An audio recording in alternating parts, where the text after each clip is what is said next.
Alright, I'm going to be the host for these couple next runs. I want to thank everyone for being here. We're going to be doing Kingdom Hearts HD 1.5 with IBAALLDAY. So take it away, IBA. How's it going, everyone? My name is IBAALLDAY. I traditionally do a lot of 2FM runs, and I've messed around with 1FM runs and NKH 3 runs, and the last few months kind of really started getting into doing Super Boss stuff, because it's kind of a unique aspect that not a lot of people get to really see unless you are doing like the extended categories, such as JJ, which is Jiminy's Journal, or like All Trinity, I think probably All Trinities, and a few other extended categories for 1FM and 2FM. So kind of came up with the idea after watching Bizkit do some level 1 stuff, and kind of came up with the idea of doing a normal Super Boss rush, but kind of trying to see like how far we could take things. And so kind of came up with the idea of, you know, we'll do a max level 1FM being done on Proud mode, and 2FM fights are done on critical mode. So we'll be seeing all super bosses from 1FM and 2FM in very quick succession. There's going to be a lot of really cool tech throughout this whole entire thing, so I hope you all will enjoy this amazing ride as we beat up some on really tough super bosses. Time will begin as soon as the nameplate for Sephiroth pops up, and then time will be done for the entire run on the final hit for the final boss. So here we go, and start time. So right off the bat, we're going to try and dodge roll one of Sephiroth's 2 openings that he can do. What we're going to try and do right off the bat is we're going to try and control this fight from the get-go by having Sephiroth do nothing but fire pillar maneuvers. And what this allows us to do is it allows us to freely launch a bunch of Ars Arcanums, which kind of helps us keep the fight under control, because we don't want Sephiroth running around the arena, because otherwise it is very hard to track him down. And on top of that, Sephiroth is very tough to stagger. And so now we're down to his green bar already, which means we're at his DM state. We're going to hopefully get a DM skip here, which unfortunately did not, because again, he's very tough to stagger, so it's a very tight window to be able to get the stagger off for him. Otherwise, if you don't, he'll kind of just toy with your emotions and have to go through this DM that he has. It's not too big of a deal. It's very easy to just dodge roll around it. Just use Kiraga there before the end. And we'll start with an Ars right away, as we don't want to let him get away from us if we can help it. And again, just trying to control the fight from there. And for the most part, that was a pretty good fight. Some of the better fights I've had have been around like 45 seconds, and that's only if we manage to get the DM skip and he fully cooperates with us. So it's not too often that we end up with a really super solid fight like that. Now we've got Ice Titan, and at the start here we're going to lock onto him and kind of maintain this position here. When he does his little fist in the ground, instead of trying to move up, we're going to cast Gravity, because Gravity still has an effect on the most super bosses, and so we can do some damage from a safe distance and hope that we get some more icicles to reflect back at him.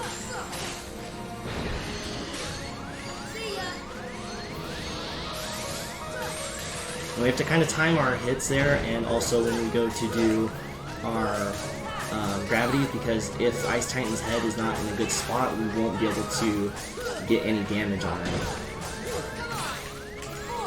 So after he gets back up, we're going to do a couple gravities, a couple thunders, dodge roll towards the back of the arena so we can try and get as many of these icicle hits as we can.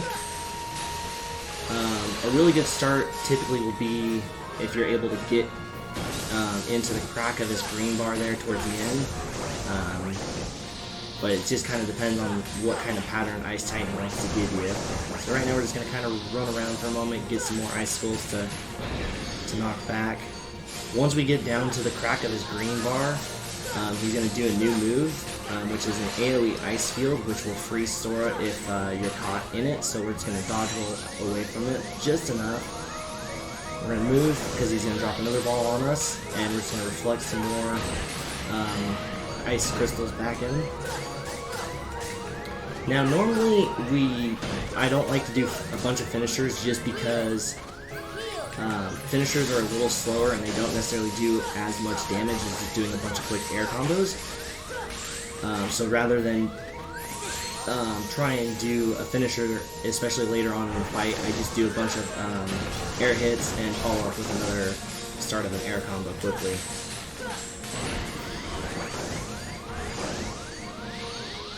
I need to heal actually, because that's kind of risky.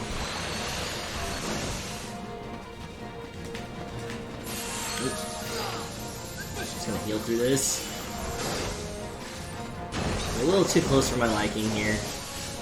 One thing with KH1's camera, unfortunately, is once you target lock, it is very difficult to find your footing if you're kind of stuck in a weird spot, which is kind of where we're at right now, unfortunately.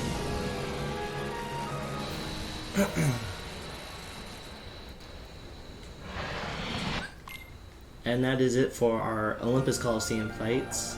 So now we're going to be moving on to the next boss, which is kind of a fun one, especially when it all goes right. We're going to be looking to do a one cycle on this boss, which is a little difficult to pull off, but it's very doable. Again, we won't be doing a bunch of finishers because we want to try and squeeze in as much damage as possible and also reflect the head on this boss, which will extend our damage period here.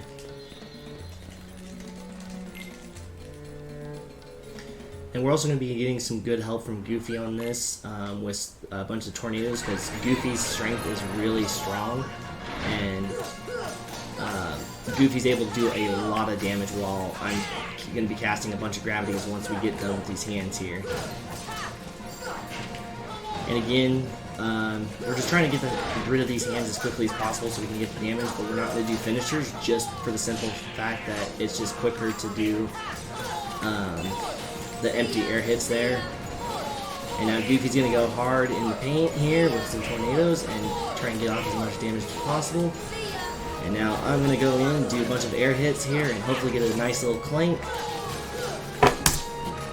And there we go. Nice little one cycle on the boss. If you don't manage to get a one cycle, you can still get a quick little two cycle, but it's very annoying as Kurt Ziza can kind of bounce around the arena. And there's a chance that he'll just kind of be pinballing all over the place, which makes it really hard to break his barrier quickly. So our next fight, it's probably the least fun fight in this run, just because it's a game of Simon Says, and there's not really a whole lot you can do to speed it up, and it's also a lot of RNG. So right at the start here, we're going to go straight to the clock, and I kind of wait for a certain cue in the music before I cast stop on the clock, because while there's an effect with Phantom here where this clock starts counting down, and once that timer strikes midnight, basically, your party member will be taken out of the fight for eternity. And pretty much from here, it's just all about positioning on Phantom, trying to keep him close to the tower so we can try and speed this up a little bit. Again, it's just pure RNG with what he gives us, so we're kind of at the mercy of RNG as to whether or not this fight goes rather quickly, but if there are any donations, we'll have plenty of time because we got about 4 minutes of this, so if we do have any donations, that'll be a perfect time.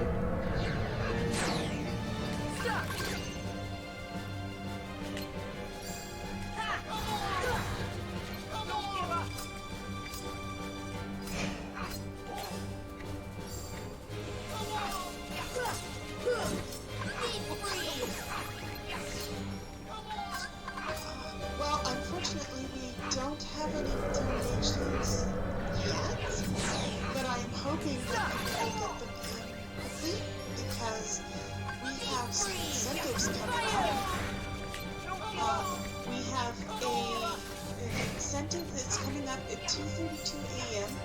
for part 4 of Rising to work on the color. And so far, there's been no one that's bid on this. So, most likely, if you get your donation in, you can pick the color, and it'll be whatever you want. See ya! Here! And while you're at it, remember that for every dollar you donate, that no kid hungry turns it into 10 meals for children. So, every dollar, 10 meals, $5 is 50, $10 is 100. So, see how much you can donate. And remember that you're going to be donating a lot, no matter how much it is. See ya!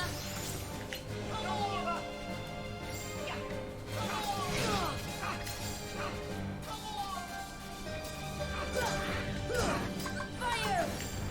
And so what you guys are probably also noticing throughout this fight is I'm keeping Peter Pan and Goofy away from Phantom, and part of that is when Phantom does hit magical selections, Goofy, when he goes in for a tornado, it makes it really hard to be able to read what Phantom has shown for the specific attack that he wants, and it makes it really difficult to kind of quickly use any type of magic if I need to use anything. And the other thing too is towards the end of this fight, when we're down to the last hit for Phantom, because Goofy will be basically on the field for the most part, if Goofy gets the last little touch on a physical attack and Phantom's at 1 HP, the fight will not finish. I would have to go through another cycle of Phantom going to the clock tower to do his little attack that he does right now, and it just wastes a lot of time. So I try and time this so that way by the time that we're closing in on final hit for Phantom, Goofy's getting knocked out, or I just try and keep Goofy as far away as possible from that.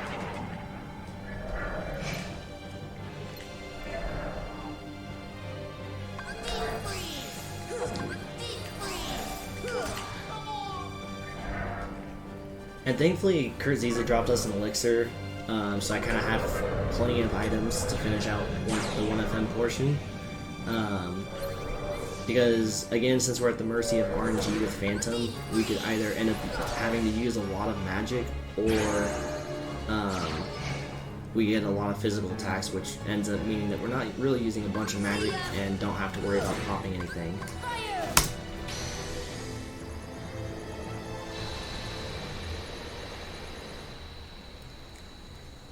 Yeah, for me it's kind of one of the more boring fights in the run, but it's still a very technical portion because you got to be spot on with any of the magic and just kind of trying to keep a good positioning so that way Phantom's not bouncing back and forth all over before he begins the next sequence. So now we're on to the last fight of the 1FM portion, known as Unknown. This fight can be very tough, even for being at level 100. There's a maneuver that he can do which will lock me out from being able to use any abilities, and I have to break out of that as it will quickly drain my health to the point that it will kill me. And so similar to Sephiroth, we're going to be doing a lot of Arses, because at the initial start of the Arse Arcanum, it allows us to get some iframes until we go to extend our attack.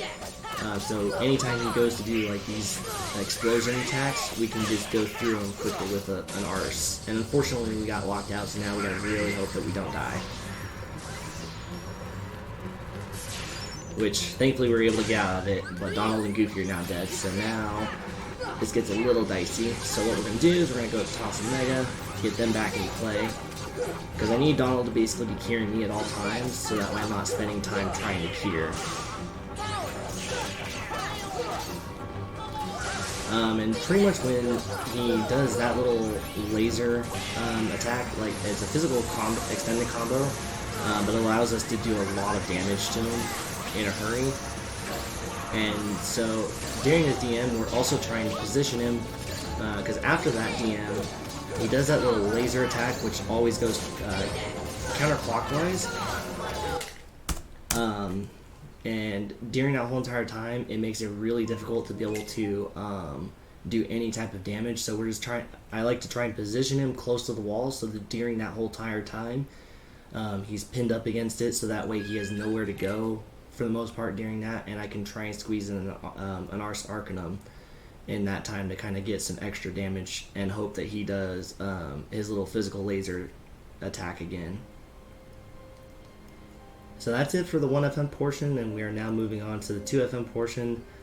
So this is the way that this is set up right now is a little funky because at the time of the idea, my saves were really off, and unfortunately there just wasn't enough time to try and properly get everything set up how I would like to have it set up. So we have 3 different save files for our 2FM portion. All at vastly different time frames just because of that. Eventually I will get it worked out to where it's just one smooth segment, but for now it's going to be the 3 save files. So with Sephiroth, we're going to open up with a guard break into a explosion, and basically what that's going to do is it's going to allow us to try and be able to do a loop with Sephiroth, which will really help speed this fight up. Another maneuver that we're hoping to see is for Sephiroth to do the slashing attack, which is probably not going to happen at this point. And now he's powering up. We're going to do a reflect, slapshot, reflect, reflect, reflect into a guard break. Oh, alright. So this is going to be some cool stuff right here. Maybe. Not normally how that goes. Normally, I like to see him do his fire pillar after he powers up because it allows for a really cool combo of doing a reflect, slapshot into a extended reflect, which will usually allow you to finish out the fight from there. And it's just a really cool little tech trick. Unfortunately, he didn't do it there, and he kind of got away, so did the best we could there with that. And now we are on to our next super boss. For the most part, one of the tougher ones in the 2FM portion of fights, known as Lingering Will. He opened up with this little lockout mechanic, so we just dodge rolled out of the way. And so we're going to open up with a guard break here, and then we're going to follow up with another guard break into an explosion, and we're going to go into Duck Flare, and immediately launch Mega Flare, and do a bunch of aerial spirals. And we're going to force him to retaliate, and at this point he should go into the... Oh no, he's going to go into cannon.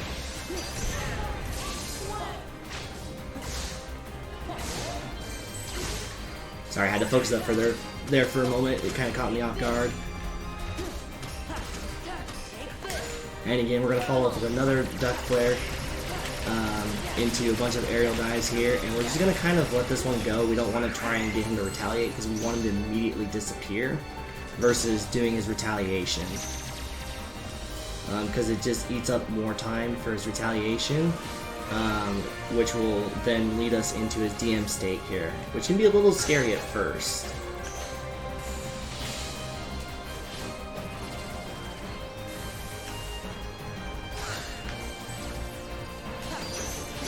And then we're just going to reflect this whole thing out. And once again,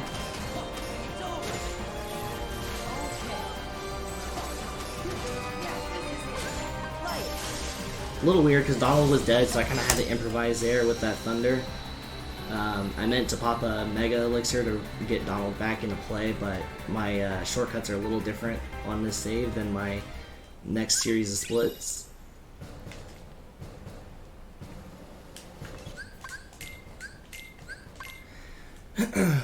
Now we're on to the very fun portion of this run, which is data.org. So we're going to have the, technically 14 intense fights. These fights will be manipulous, so there will be some instances where I'm going to have to kind of be on the fly with some of this stuff.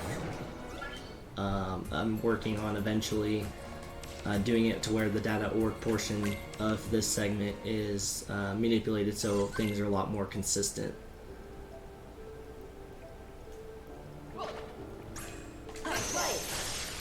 A little too slow. That's fine. We'll be fine here. Okay, that's fine. I forgot that at that point I can't do that. Past that point, that I just need to go straight into an Rs. But we were a little too slow after we popped limit form, so that's perfectly fine.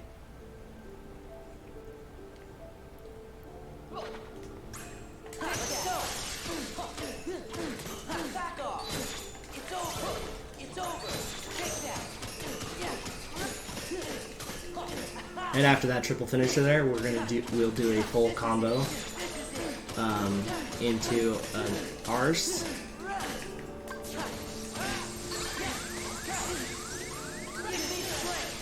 And again, just kind of improvising here a little bit because some of it did not go entirely smooth, but we'll make it work.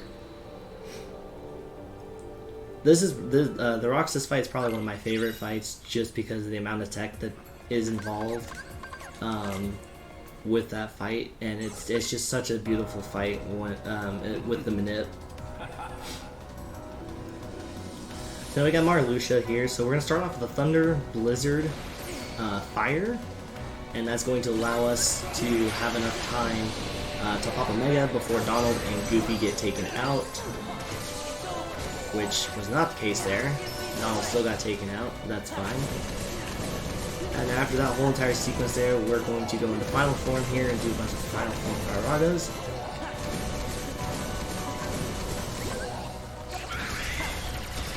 And we're going to end the fight here with a Duck Flare. This is kind of my improv on the fight because the quicker version is doing Reflect, Slapshot, Reflect, Marluxia, which can be a little challenging to get the timing on, so just for a safer measure, I have this alternative strat, which is a little slower, but it still works. Sorry, my brain was on any percent run for earlier for Demix. So here we're going to be using Mega Flare a lot in this fight. We're going to try and only use 4 Mega Elixirs for the first half of this, as that will allow us to have exactly enough Mega Elixirs to do what we need to do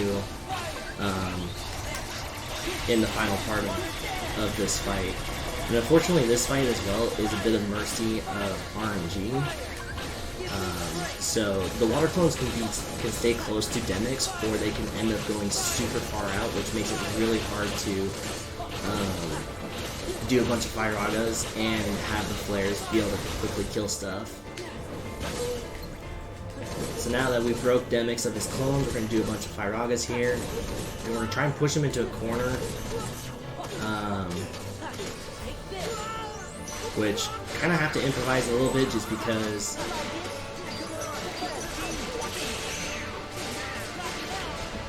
this might not be good. This might be the slower version. Yep.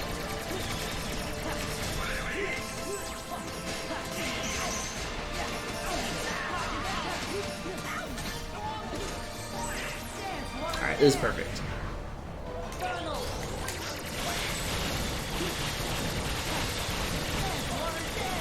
And so with Demix being in a corner here, it allows the clones to not have as much spacing, which makes it a lot easier to, during the Mega Flares, to quickly do a bunch of Firagas, and also to be able to mix in Donald's Duck Flare as well. Something else to really note with this fight as well is if you use Donald's Duck Flare too soon, you can actually lock Goofy out from the rest of the fight, and you will not be able to do anything. You won't be able to use any limit attack, you won't be able to do any forms, and ultimately you will pretty much lose this fight. So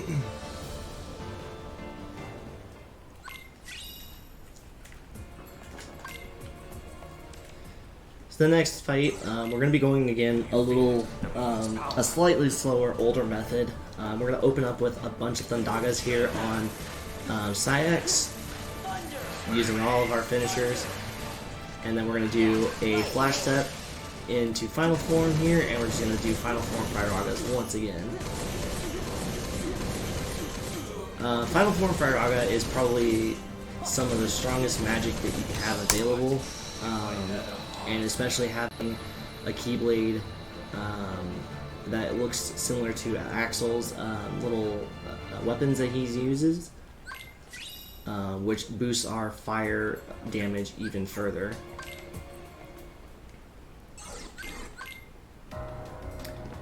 So next up is Lexius. Again, we're not going to be going for a super insane strat because I haven't actually ever attempted it, so I don't want to try and do it right now completely blind. So we're going to do a safer alternative here, which is just a mixture again of Final Form Firagas, and then we're going to do Duck Flare to end the fight, which I accidentally extended, so I'm going to have to kind of save things here a little bit.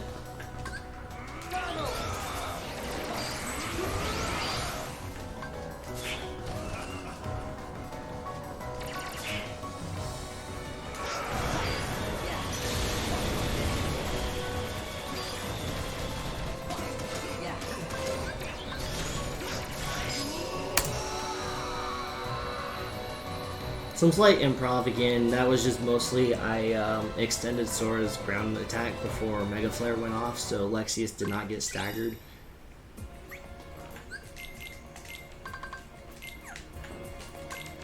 So the next fight, hopefully Zaldin will cooperate. This is the beauty of Final Form at its finest, so sit back and enjoy. We gotta restart it because Zaldin got staggered, which is not what we want to see. If Zaldin gets staggered back like that, it's not gonna go well because our final form attack will slowly cause Zaldin to rise up, and by the time that we go to do a double Firaga down to the ground to reset, he'll be too far up on the in the air, and it happened again.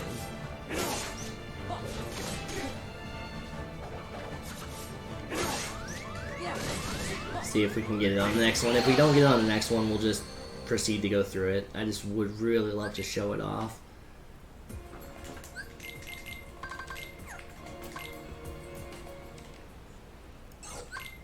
There's the fun in this. Come on. Let's go. Alright, we're just gonna go for it. He's unfortunately getting staggered again, so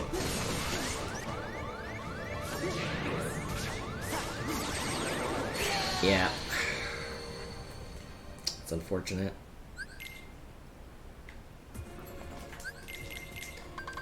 We're popping. What's happening is we're popping Final Form just a little too early, which is what's causing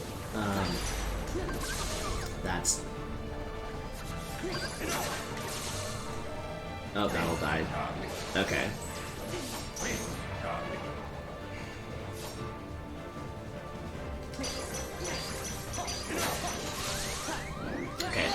Okay.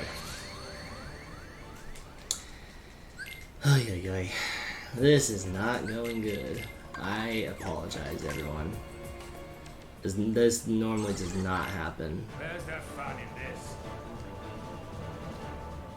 Come on. Yeah, give me strength. Alright, nope, it happened again, but that's fine. We'll just roll with it. So normally what we do is go down. Okay, that's fine. We can work with this.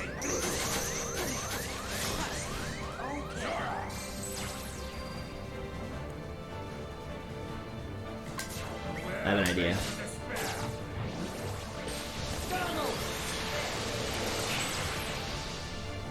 It's gonna be a bit of a stretch, but we'll make it work.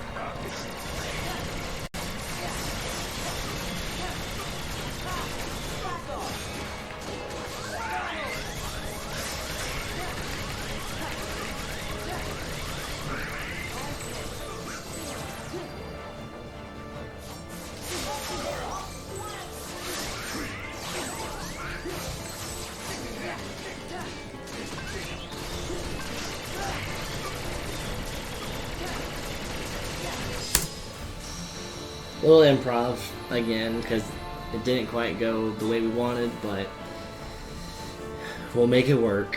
We'll make it work one way or another. Do you have a moment for donations? Yes, actually.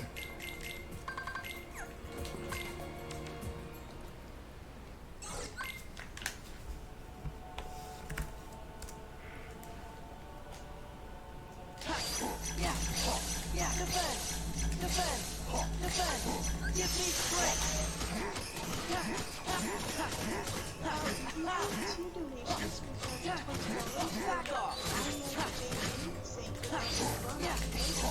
This is it. And you donate $4 so IBAALLDAY content.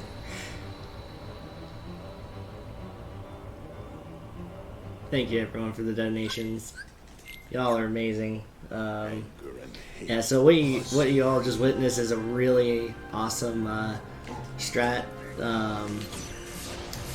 It's a very, very tricky opening because rather than go with opening the fight with guard into a... Ooh, are we gonna get the loop? Oh, we almost got it. We pushed him too far out of bounds. That's fine. It's still gonna be a quick fight, though.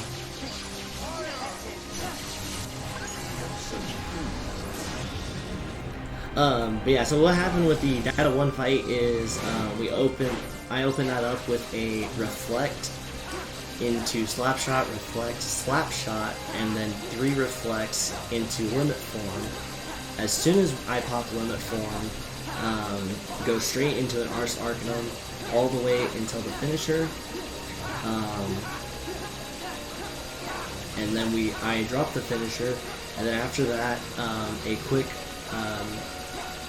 full combo with just the one finisher, quickly revert, do a quick slide dash, flash step, and drop the rest of that combo, and that allows Xemnas to retaliate the way that he did. Excuse me. And what that allows us to do is do a reflect, slapshot, reflect into a finisher to end that fight. It's a thing of beauty because it takes like 40 seconds, 40 to 45 seconds with a really solid fight to end that first part. And then we got really lucky. We almost had the perfect final Xemnas fight too with the loop that we were doing. So again, doing a reflect, slapshot, reflect.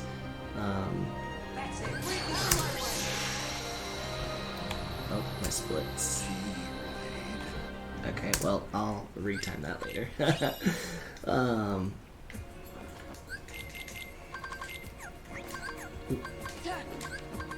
And basically what that allowed us to do was we were able to continuously loop final Xemnas there. And unfortunately we pushed him just enough out of the arena to where we weren't able to fully finish the fight the way we wanted. I'm not going to do that. That's still too high. Come on, Xemnas, or Xigbar. Ziggy, you are still too high, my friend.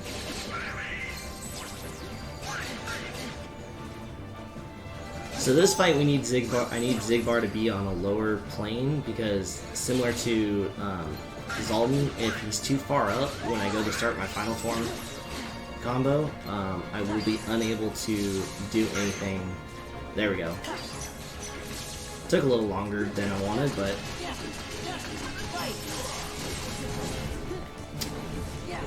okay. Well, that was unfortunate.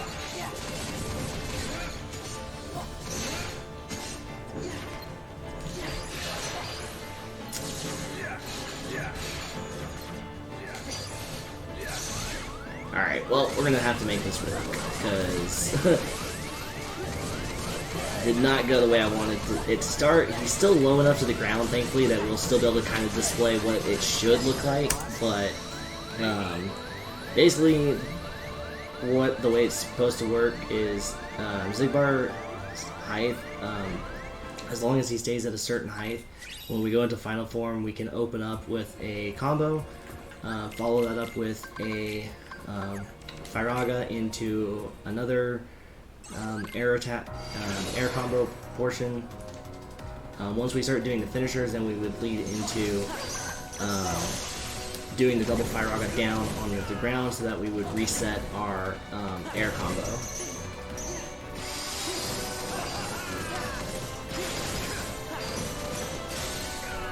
Alright, and then here, this fight, believe it or not, dang it.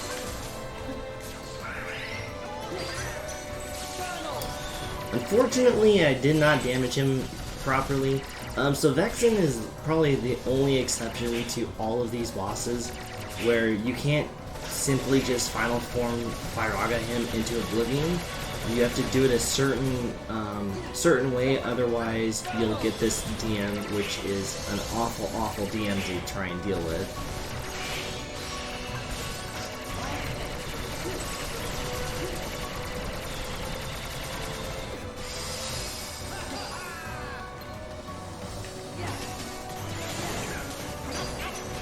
So again, we're gonna have to kind of do a little bit of improv because of how things are, but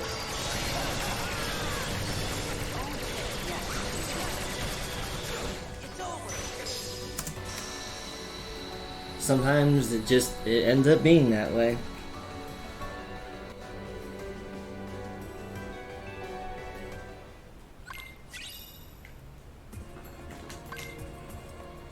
So the next boss that we have is one of our simpler ones after kind of going through all the crazy ones here.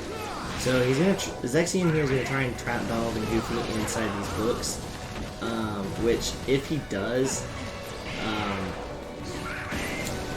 by the time that he goes to, in the normal situation, do it for a third time, Sora would then get trapped inside the book, which Data Zexion is a very tough fight casually because there's a lot that can go wrong inside the book, and it's, with data fights everything is sped up compared to when you first fought them, so everything is just coming at you at a faster pace. So he has a DM move where he basically rains down meteors if you don't get inside the safety barrier, and you have like a split second to decide on, or to get to the right one before he crashes that down on you.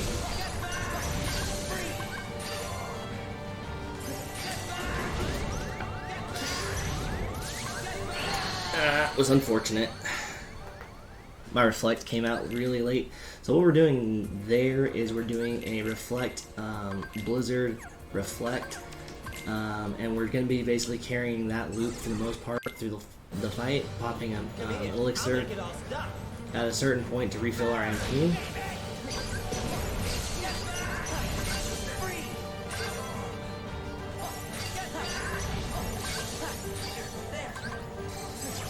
I did that way too late.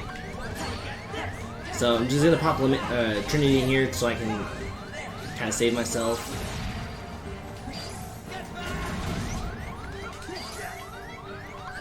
Okay, we're gonna pop Trinity again because we're in a very particular situation here, and I don't want to die.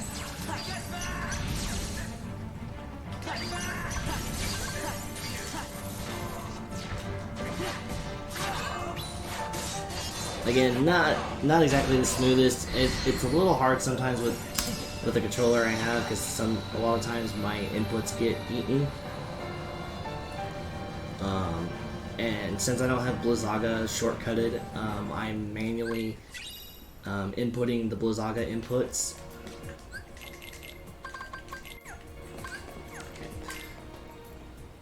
So this next fight, definitely don't blink.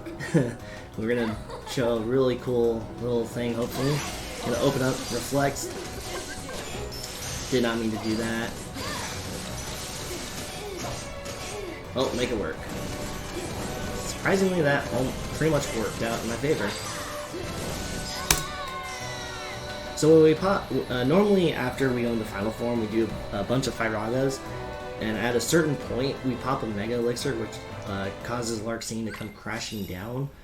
And what we'll do is as she's doing that attack where she comes crashing down with her lightning, we'll use a reflect into a Firaga finisher to end the fight. So for this fight, I'm using kind of a method.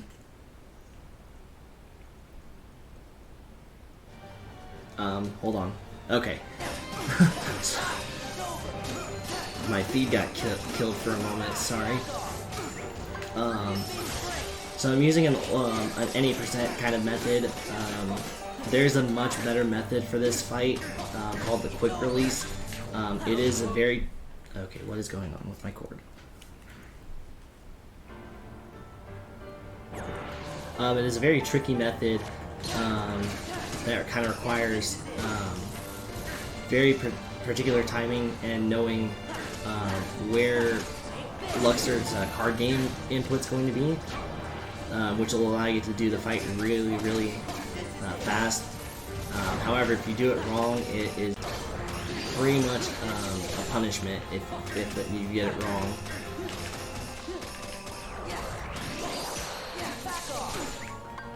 So I'm using a very old method of just doing this loop where we're doing a full combo down on the ground and then following up with a Thumb Daga at the very end to try and get Luxord to do his little card game. And Luxord's data DM is very scary, so we do a Trinity there towards him doing his... that was time, by the way, sorry. It came up a lot faster than I thought while I was trying to explain. But basically with Luxord's DM, there's a certain point on his little timer gauge that you want to go into a Trinity, which allows you to keep Luxord staggered long enough in order to be able to go into limit form and then follow up immediately with an Arse, which allows you to basically just do that loop the entire time to avoid his DM skip.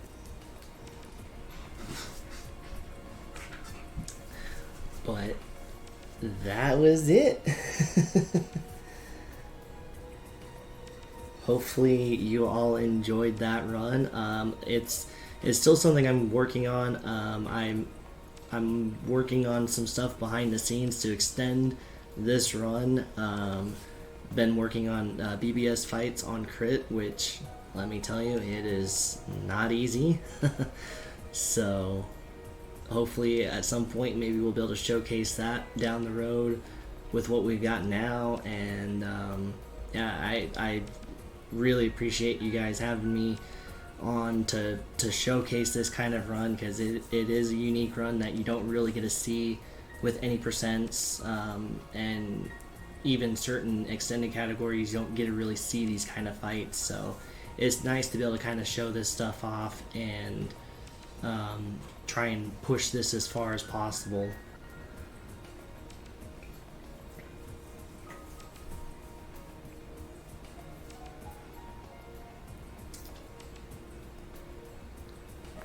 That's it for me. I'm going to pass it back off to the host. And let's get ready for Marvin's BBS run, and let's show some love for Marvin.